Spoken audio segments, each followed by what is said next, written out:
in every one of those phases to try to make an improvement, either to our ability to do that work faster, or can we have a better quality output? And using a combination of either AI or automation to try to improve those things is sort of what we're doing. So I'd say, like, on the automation side, the most common use case that I can give as an example would just be presentation generations.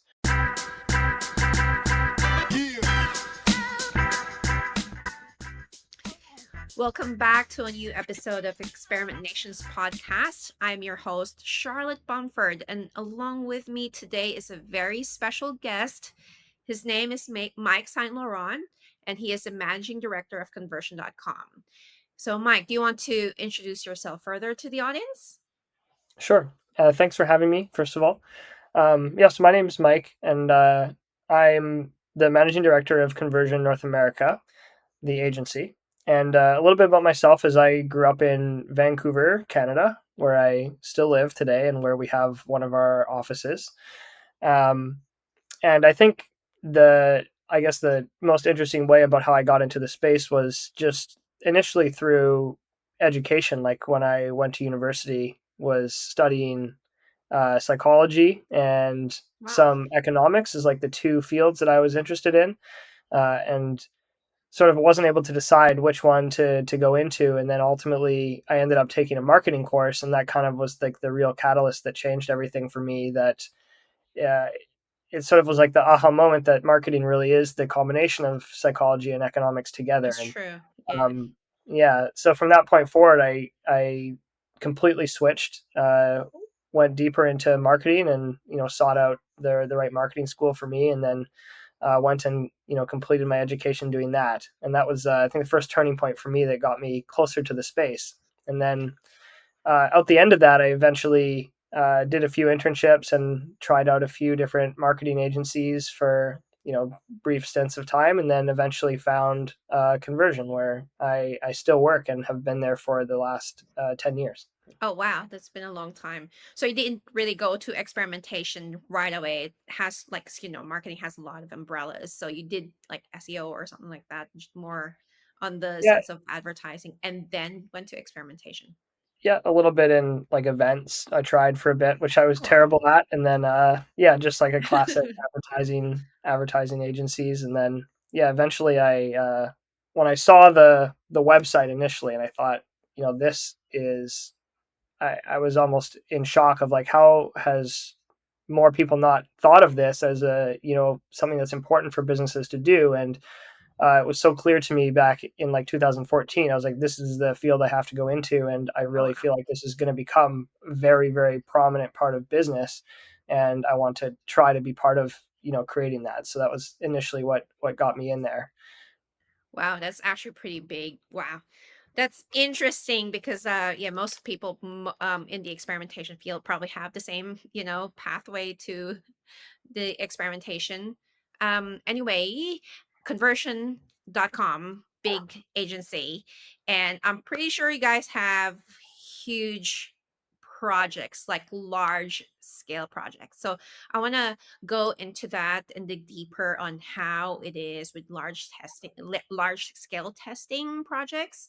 And yeah, I'm just gonna check, like, I'm not sure if it's confidential or not. Like, do you guys have like like per group of people or experimenters, how many projects are allocated to them?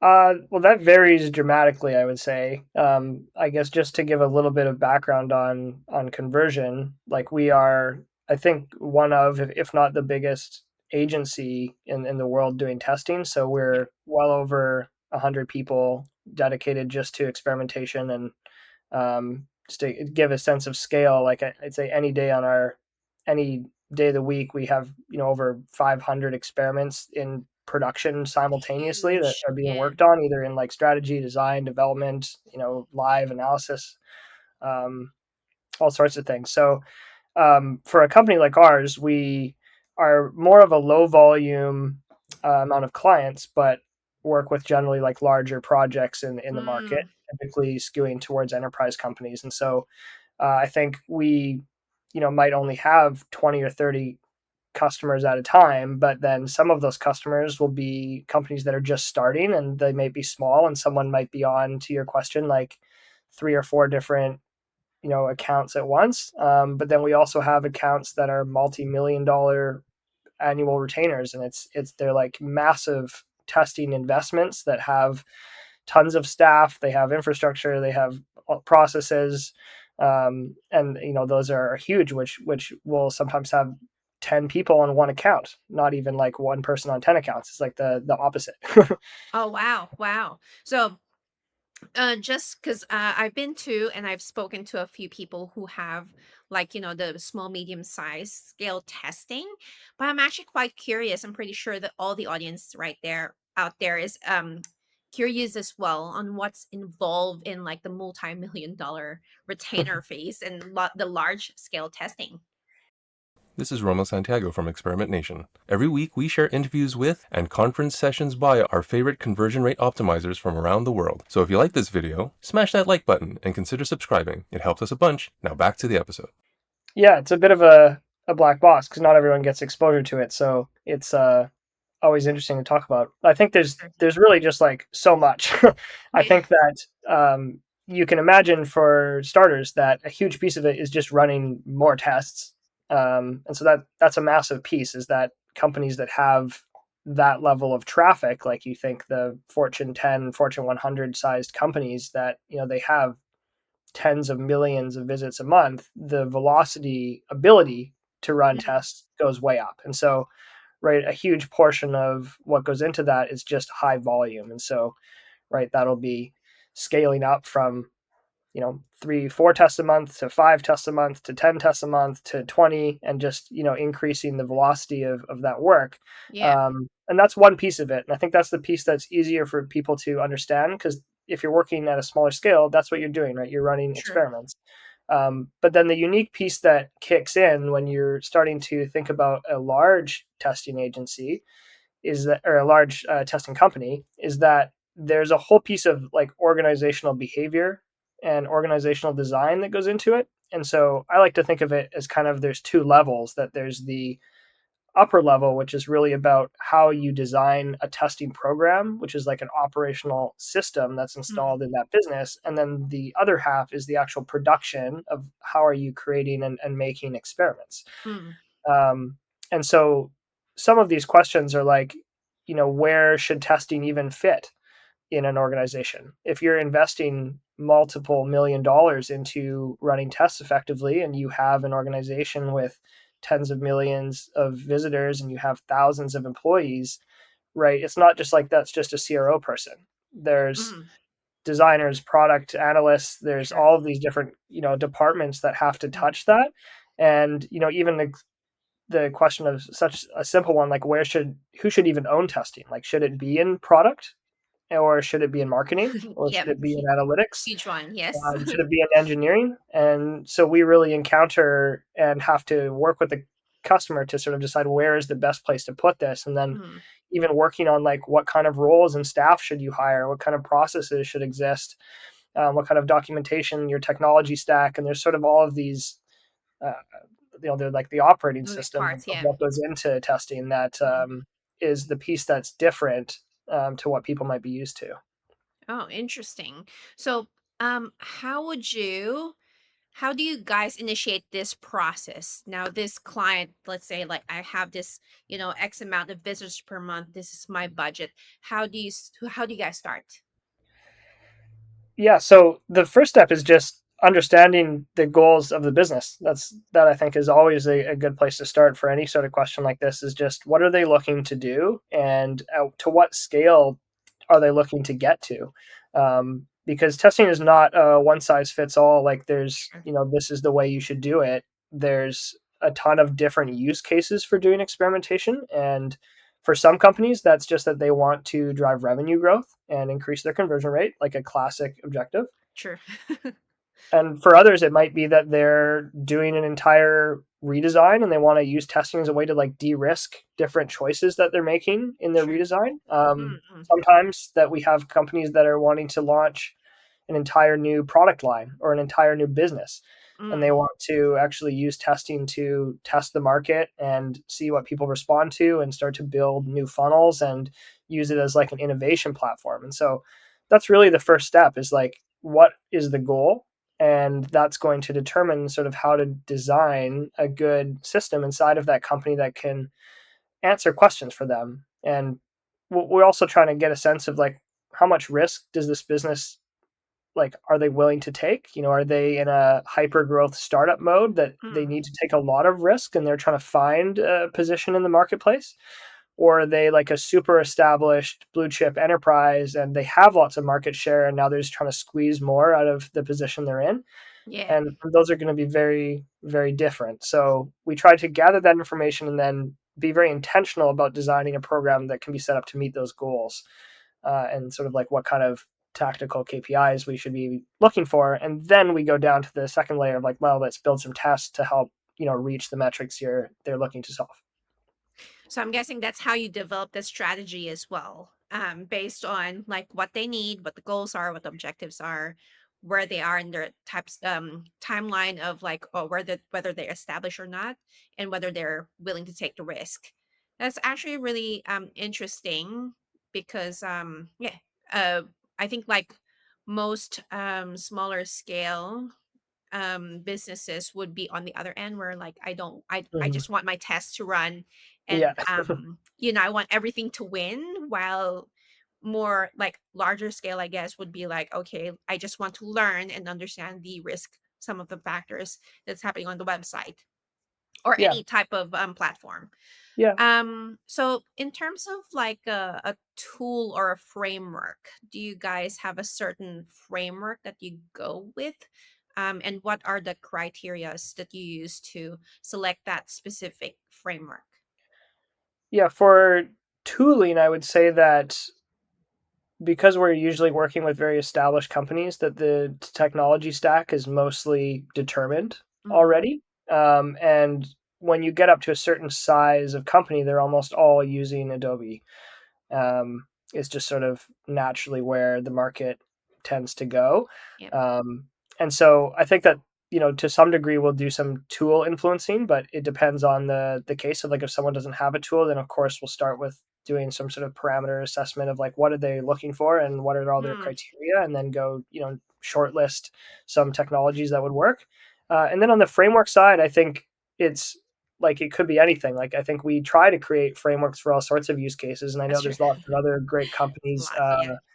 in the space that are doing lots of great work creating frameworks. And so Mm, I'm more of a advocate that it's like how you're applying the frameworks, not the frameworks themselves. And it's the same, you could say, for the tools, that there's no silver bullet framework or technology that's going to drive better results. It's kind of like, with the testing tool, we just want a place to put our JavaScript, really. And true. that can be so many of the different tools, and we Yeah. can really get to a lot of the same outcomes, as long as we're smart about what we're doing. I think for frameworks, it's the same, that we, they're in our toolbox and we can pull on them when it's Mm, necessary. But I wouldn't say that there's some that you have to use or don't have to use. You can make good use of all of them. Yeah. anything. Yeah. Exactly. I think it goes down to this the strategy as well, right? Yeah. Okay. With the amount of tests that you guys like are working on per month or even per week, because it's crazy, like with the amount of like clients and testing, like especially with a large scale, where you've mentioned you have like 4 or 5, 6, or even 10 tests per month.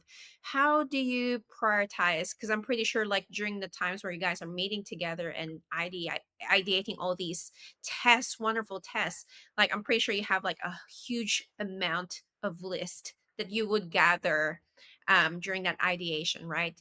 And Yeah. how would you prioritize which ones to test first on that specific month?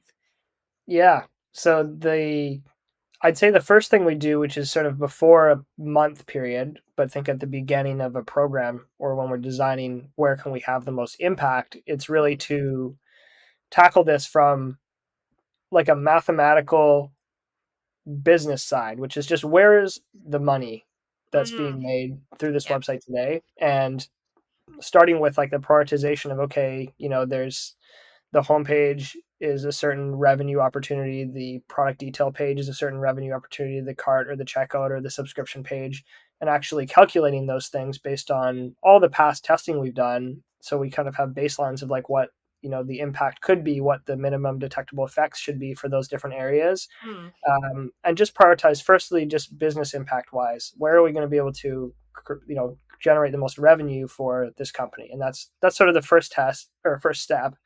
And then that is determining where to focus on the site, let's say the PDP for mm, example. And yeah, then when we're analyzing that experience now, then there's a whole bunch of ways that we're going to prioritize those. And at Conversion we use kind of like a half human, half AI assisted prioritization method. So we've at least this is sort of something we've been developing more lately as the technologies improve. But uh, we essentially use like partially just a classic voting scoring system, which is like people score ideas based on criteria like pi or ice or pxl, yeah, like these other types of scoring criteria, and then we combine that with using one, the impact data that we have, and then second, we combine it with all of the tags that we use. And so we have internal technology that tracks all of the tagging for experiments. And so when we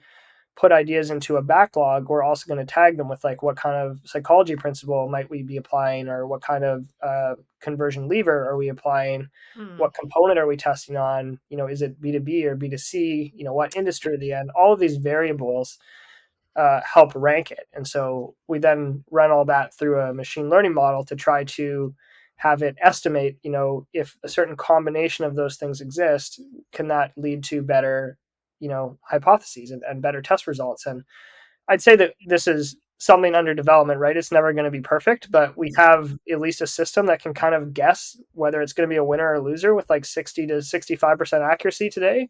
yeah, And that's pretty good. Like it's better than a human, which is going to be closer to 50-50 as we've seen that's true. in other studies. So it, I think we're not looking for something that's going to get to perfect because that's impossible. But I think, we're looking for ways of like, how can we increase our batting average, Mm. and prioritization using all of these different things is going to make a difference. Yeah, that's actually the answer to my next question, which is like, do you have like a way to automate any of this testing process? Because sometimes you have to be efficient with these things, and I agree with you. Sometimes with it can be subjective if it's a human as well, because you need to have a certain criteria to figure out which ones has to be tested first. I usually say impact and effort, would be Yeah. the best. But then again, how would you know impact versus effort if you don't have those baselines, if you don't have those levers, and you don't have all these percentages that you want to, um, you know, uh, see against from? And yeah, do you guys have like? Now I'm a bit curious. Are you guys developing any type of like automation process on your end that uses AI that would help you, like, again, improve these prioritization process?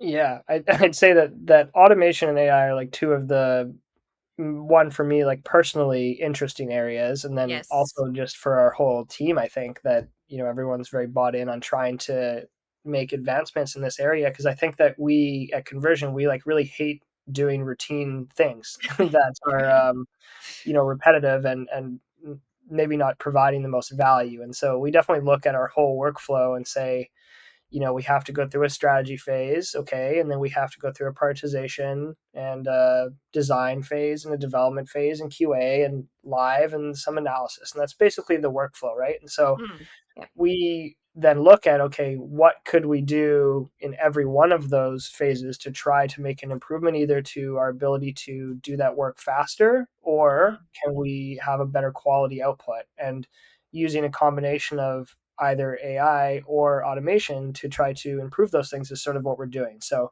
I'd say, like on the automation side, the most common use case that I can give as an example would just be presentation generations, right? It's not AI, but it's just like, hey, we have all the data in our internal yeah. system.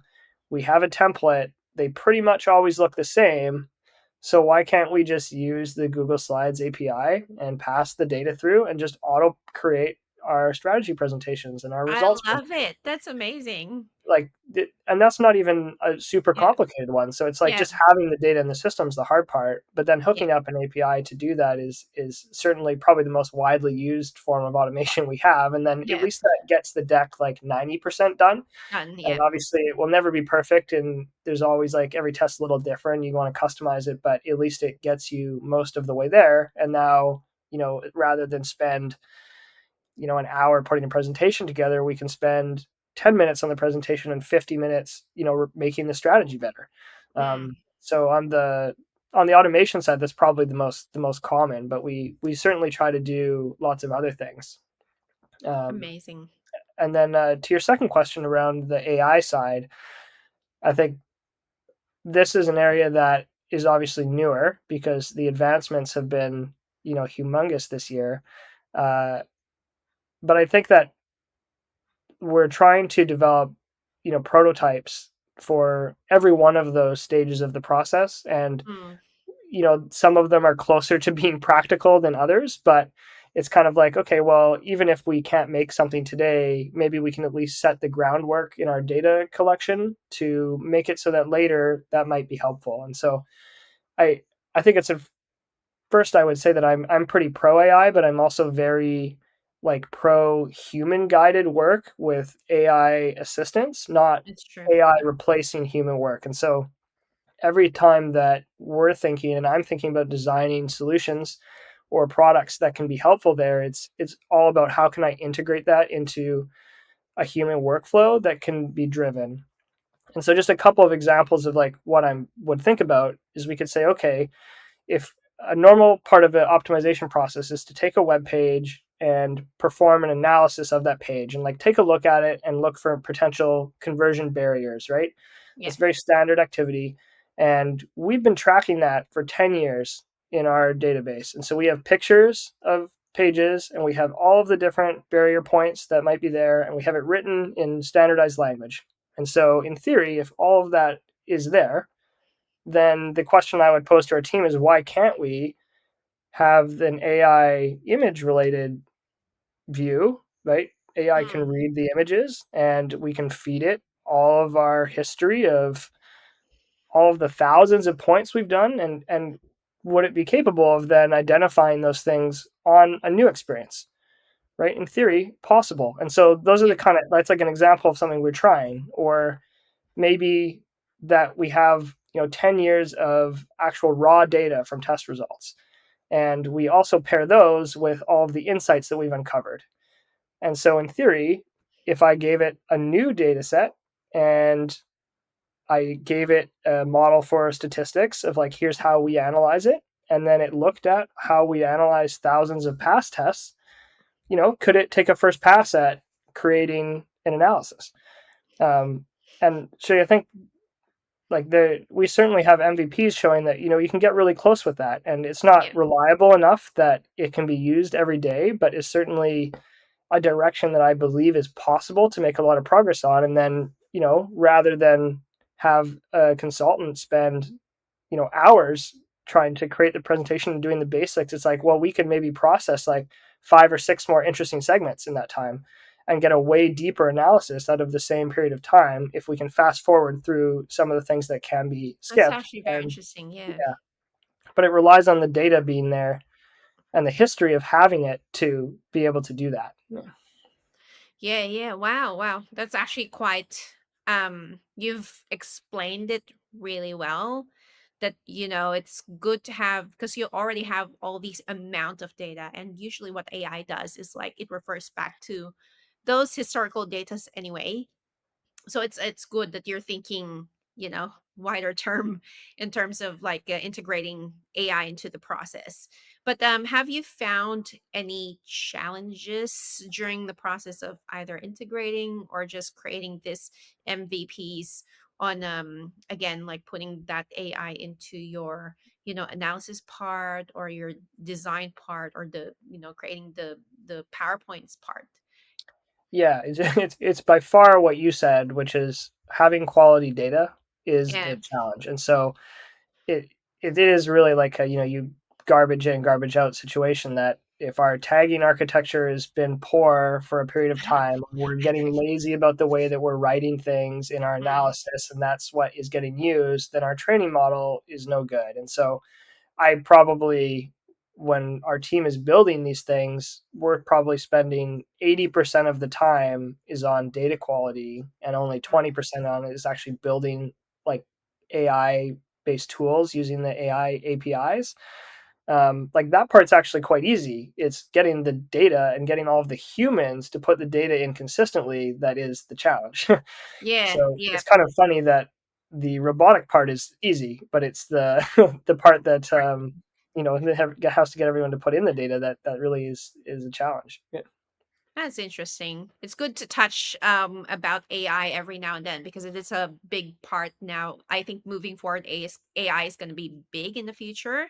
Hmm. But I agree with you that we don't want to have AI to be replacing humans, but it's going to be humans being guided by AIs to become more efficient. But moving on, I just want to know because again, like with the amount of testing that you're running, um, any best practices or any tips that you can provide the users in terms of or the listeners in terms of like managing the tests, managing the test data. How are you guys like making sure um like if in case it's a, let's say, a government website or something Yeah. where Mhm. there's like high risk in privacy and security, is there any things that you do or best practices that you do that you can provide some tips for?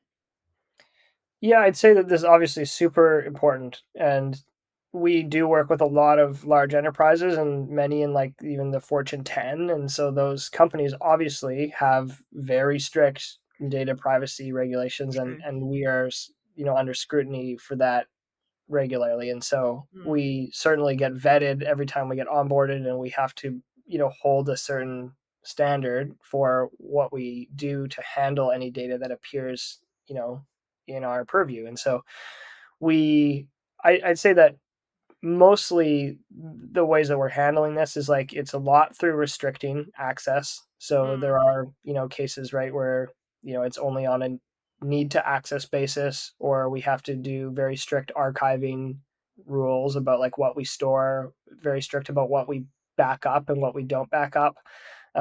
Very strict about using hashes to anonymize yeah. access to things. Right, when we are no longer working with the customer, we have to go through protocols to do all that stuff. So I'd say it varies from company to company what their requirements are, but Yeah. it's always a good idea, regardless of company, to treat the data with a high degree of security. And so we try to do that for everyone, even if they don't ask us. That's interesting. Okay, well, I'm just curious as well when you're because again, like you're conducting a large on a large scale setting, are there any challenges, like a common challenges or a common challenge that you guys like usually it's a roadblock when you're conducting this amount of tests? So the biggest roadblock, honestly, is the people and the Okay. internal politics of the companies we work at by probably a mile.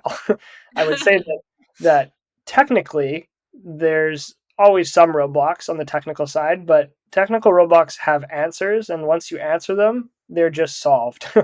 Yeah. And that's the beauty of the technical roadblocks. But when we're dealing with large testing programs that are interfacing with probably 50 plus employees, that is by far more challenging to work with. And it's a navigating of, who's our stakeholder, how Mm, can we set them up to be successful with the program, what kind of programs are going to be on their side that are going to be allies and are going to work with them, versus who's going to be a detractor and probably going to stop something. And what happens if people leave, and companies change people, they change leadership, they change priorities, they change timelines. then you have um, to onboard them and again. yeah, you have Yeah. to onboard them. There's all sorts of changes that happen, and Mm, not everyone's going to believe in what we're doing. So some people will be right. anti-testing, some people will be pro-testing.